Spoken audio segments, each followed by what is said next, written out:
Hello everyone for another game of Underworlds and another outing for my so-called Mistborne, the Shadeborn. And I trimmed down their deck compared to the last game. Just trying to score just a little bit faster. Though I was rather confident with my poof here I am ability combo. I should be able to get to Crack Meadow quickly and shut the enemy down because the Grymwatch, I really hate that warband. I played my Raging Slayer's Blazing Assault combo, but I have dumped Overwhelming Force because I have too many cards that remove my rage tokens and switched out two upgrades for different ones. One inserting a Cleave, which is like totally useless in this game. But yeah, the Grymwatch brought Pillage and Plunder to the table coupled with Edge of the Knife, and as the board was set up, the Shadeborn had the first turn, so the assassination of the ghoul leader was on. Psylocke tried to shoot an arrow into the leader, but he blocked before a Dark Lamprey wounded him. A sidestep and a knife to the heart later, the ghoul was in killing range, even though he played a card to reduce my attack dice by 1. Nevertheless, Slifale took her moment and the risk, and her single die came up as a crit. Only to be blocked by a crit and the ghoul surviving for now. So close to that activation 2 takeout of Crack Meadow.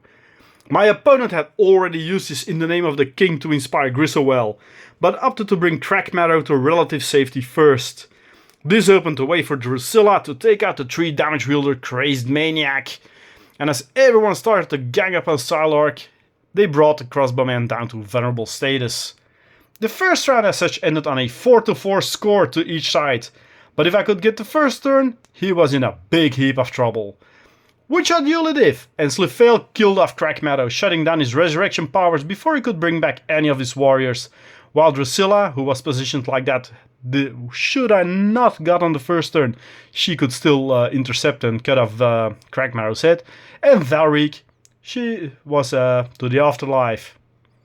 I mean, one big coffee mill chopper of Drusilla later, and we had a cut up ghoul. A game of Delve ensued now for the remainder of the Flesh Eater court, and the Shadeborn, they kept in pursuit, trying to take out where they could. But a small opening in the score had formed and the Shadeborn now led 10-9 at the end of the second turn. The ghouls grabbed the initiative for the third round, something I actually liked as this would give me the final chance to try in the night that still not appeared to strip the realm. But it actually just became a cleanup action as almost any attack of the elf took down one of the remaining 3 ghouls, resulting in them being tabled, me scoring Annihilation, and a sweet 20-9 victory as they didn't score anything in their last round anymore. The game actually gave me the things that I wanted to know, as in, could I take down Crack Meadow or any other 4-5 wound model by activation 2 if needed? And technically yes, he really got lucky on his die roll there. But also if the elves could hold their own in a game versus hordes, where they are barely able to inspire with all their 2 damage attacks versus basically 2 wound hordes. I could go for the attack with the crossbow and attack, but yeah, that's just waste of time, and I've got Annihilation in my deck, so I have to keep up the tempo and not waste too many activations on trying to inspire others. But yeah, valuable lessons learned for sure, and some things as well that I think I should do slightly different next time around. But it is starting to click together, little things like kill priorities and everything, which way the sequence of activating the warriors. But now onwards to the next tryout, and that will be the attack sequence of the warband in, one of these weeks, a next game. Thanks for watching, and until next time, bye bye.